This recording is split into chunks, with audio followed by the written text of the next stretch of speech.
Wavical is an award-winning data and analytics company based in Chicago with a national presence. As a provider of award-winning cloud data, analytics, and AI solutions and services, Wavical combines deep technical expertise and industry knowledge with the proprietary automation tools to support the rapid shift to modern data architectures, real-time insights, and AI. Wavical Data Solutions is proud to grow through almost 100% referral. With solid delivery reputability, proudly leveraging the ability to meet clients where they are to unlock the power of data. Wavical Data Solutions. Hello, I'm Dr. Beverly Wright, and welcome to Tag Data Talk.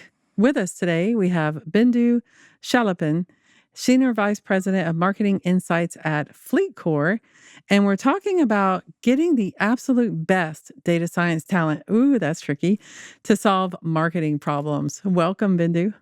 Thank you, Beverly. Glad to have you on here. Let's start off with a little background. Tell us, why are you so cool? Well, not sure if I'm cool, but data definitely is cool. Yes.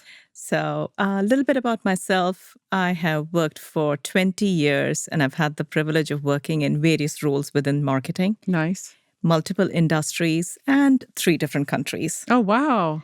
So Are you trilingual? actually I am. Wow, that's amazing. Good for you. So you're very malleable too. It's like adjust from one culture to the next. I can't even imagine. Yeah.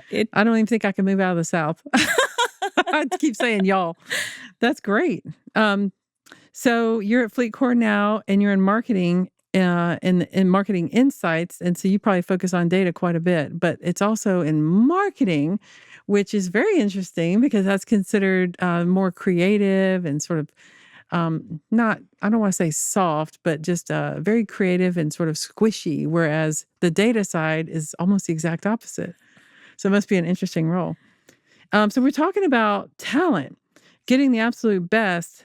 So why do we need data science for successful marketing? You know, because it used to be back in the day that marketing was just kind of your instincts and your gut.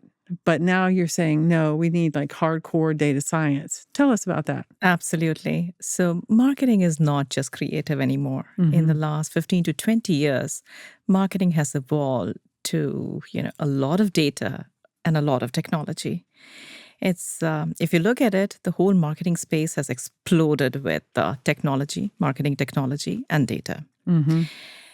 You need data sciences because the sheer volume of data that we get now through, your digital footprints or, the sales calls and what can be recorded is like huge. Yeah. And then, of course, when you're talking about different technology, you have different data in different technology. You got to bring all these disparate data sources together. Yeah. So the volume and the number of technology that you have. So that requires data science talent. Absolutely. And this is not just about online, marketing for online purposes. This is marketing for any purpose, right? Exactly. Tons of data. Exactly. So what are the types of jobs that we might see that data scientists do? Mark, it has, again, the role of data scientist and what people call a data scientist is very different. Yeah, no kidding. So in the marketing world, anything to do with data, probably people would be putting out a rec for a data scientist. And it can mean a lot of different things. Larger companies have very defined roles. They have very defined roles for data scientists, and they might be doing a narrow part of what is analytics. But in smaller companies and companies like FleetCor, where we have like 10,000 plus people, right, it's more about a wider scope that a data scientist role would do.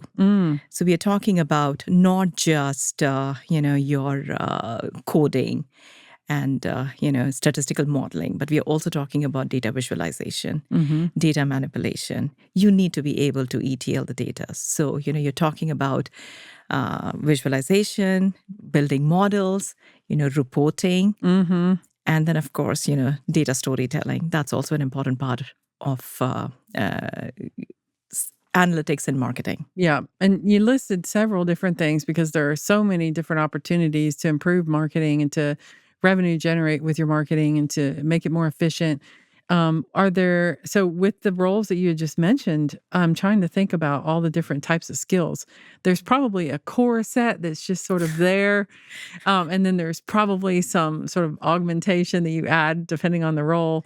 Tell us about that core set of skills that you really just gotta have. Absolutely. The core skills are your programming skills. So you should, what today in marketing, when you say data analytics, you need to know Python and R. That's given. That's just like table stakes. That's table stakes. Okay. Then you should be able to manipulate data. You should have some data engineering skills.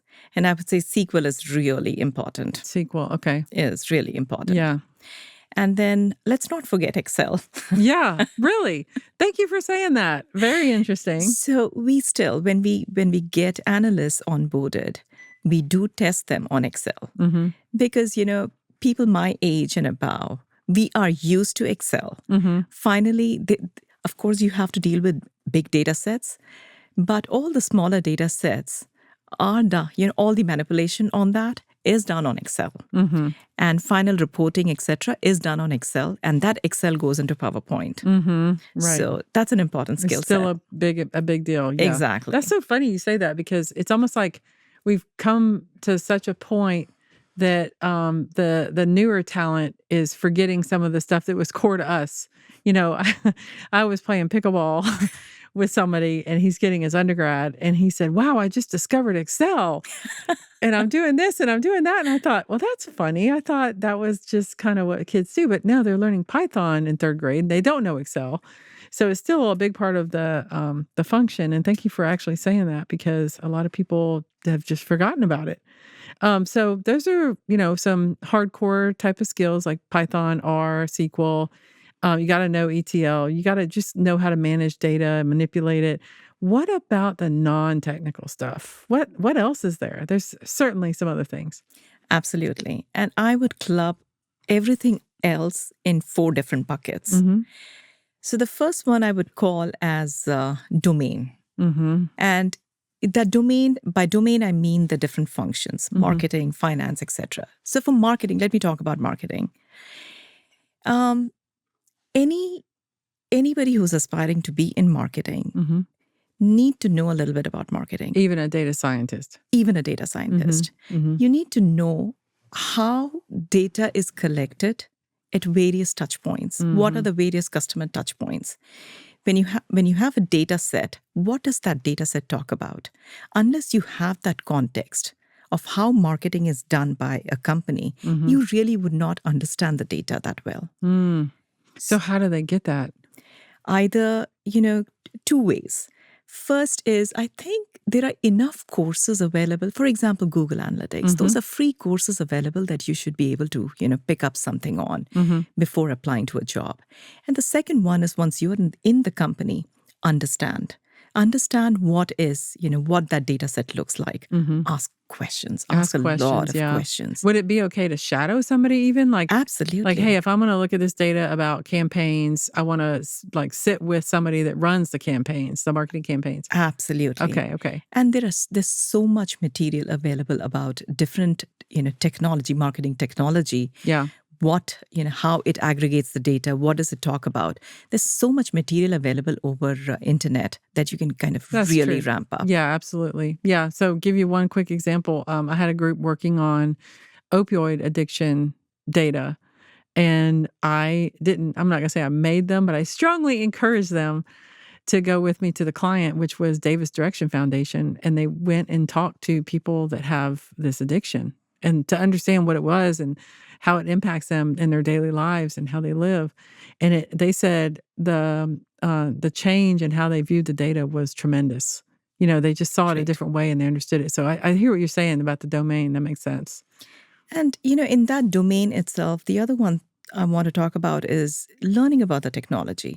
So that you may not be able to do it before you get into the job. But, when we look for talent, we try to understand at least if the talent has some experience with, say, a CRM, right? A marketing automation platform. Right. Because it makes it a little easy. Yeah. If Even if it's not the one that you have, just that they have the ability to grasp the concepts around it. Exactly. Okay. So when you're talking about object versus like, a lead versus something, Right. they're able to grasp that. Right. Okay. So that's about domain. Yeah.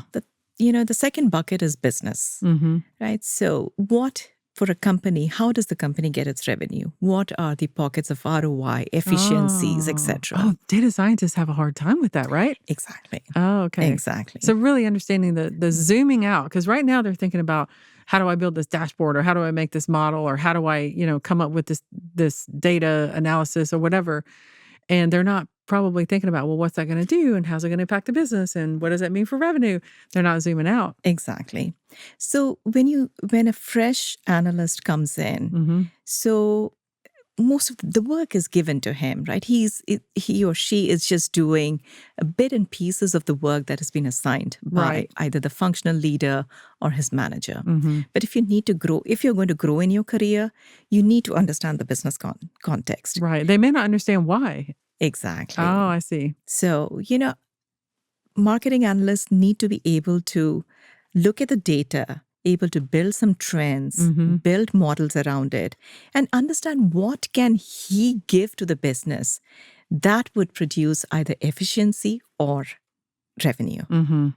So that is something that's the gold. Yeah, to understand the business.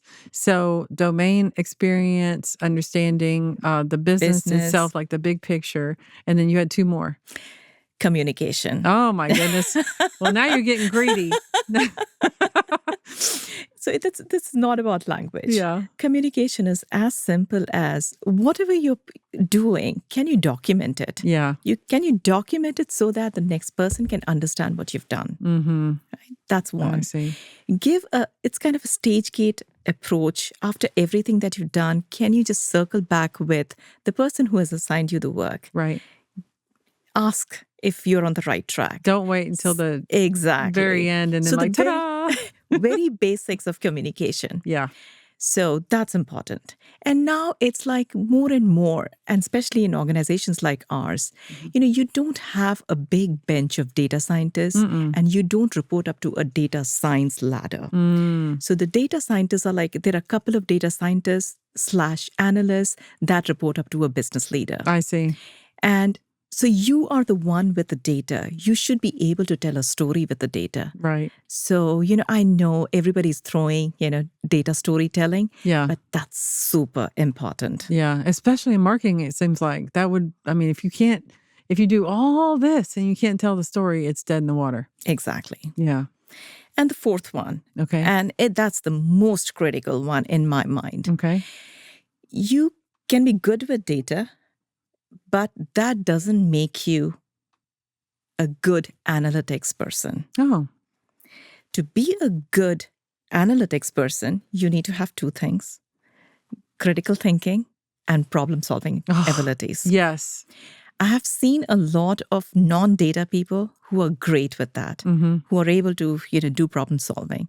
And these are two skills that I feel it's kind of missing when we try to get new analysts. Why do you think this is happening? Like, because I've seen my scientists that have had to go through the scientific method, like chemists or people that majored in physics or things like that, that know the scientific method in this process, and they're trying to problem solve.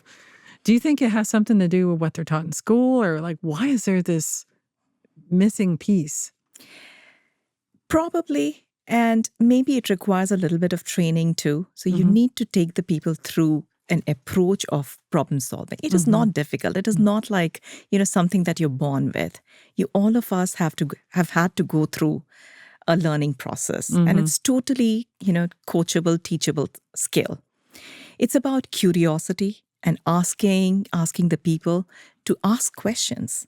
Right? They need to be curious and they need to ask why something is happening the way it is happening. Yeah. And I don't know who, but somebody has talked about the 7 whys. Yes. So that's a beautiful approach. You see a number, ask why is that so? And why did, and then the follow-up questions on that. Yeah. That's how you get to understand, the true value of that. Right. So these are really great attributes. I'm just picturing this like superhero person that has all these these pieces. How is it different in marketing? Like, let's say I'm talking to a finance person about financial analysis, or someone in logistics and they're interested in a supply chain data scientist. How is marketing offering a unique sort of value prop to the business that requires something different? Is it really just a different context? I don't think so, other than the fact that marketing is cooler. Yeah. I agree. But I think these are skill sets that, every function requires. Right. Except that maybe it's yes, that marketing is cool, but also that the impact, right? The impact that it can have. Like if you're in product analytics, it's about that one product that you've been working on. But if you're in marketing, it can be maybe to a broader, like not just your customers, but your entire markets and prospects and that sort of thing. So, but these are good core types of skills and good advice for really anybody that's in data science, and they're trying to improve the way they are. So, which brings us to my final question, which is, what final piece of advice would you give? Like if you're trying to talk to somebody out there that's, they're more junior in their career and they're saying, look, all I want is to be a dynamite marketing data scientist. What final piece of advice would you give to them? A lot. First is you got to be good at your technical skills. So that's a given. Second is read. Read a lot. Not just about, technology, but read about what's happening around you. How is that affecting marketing as a function? And if you already know which, if you already have a job, you know what the context is. For example, right now, all the marketeers should be, talking about what's going to happen with the cookies. So you need to read up. You need to know what is happening around you, where your industry is, where your function is. That's critical. Third is build your problem-solving abilities. Talk to people within the company. Talk to people outside of company. Network. Learn. And one more thing. Ask questions. Yeah. Don't be afraid to ask questions. I love that. I heard you say that several times. I'm thinking like, gosh, people really don't ask questions that much anymore. Okay, good. That's great piece of advice. I love that. Thank you so much to Bindu. I want to make sure I say your name without destroying it too much. Here we go. Bindu Chalapan, Senior Vice President of Marketing Insights at FleetCor, for being on Tag Data Talk. Thank you so much, Beverly.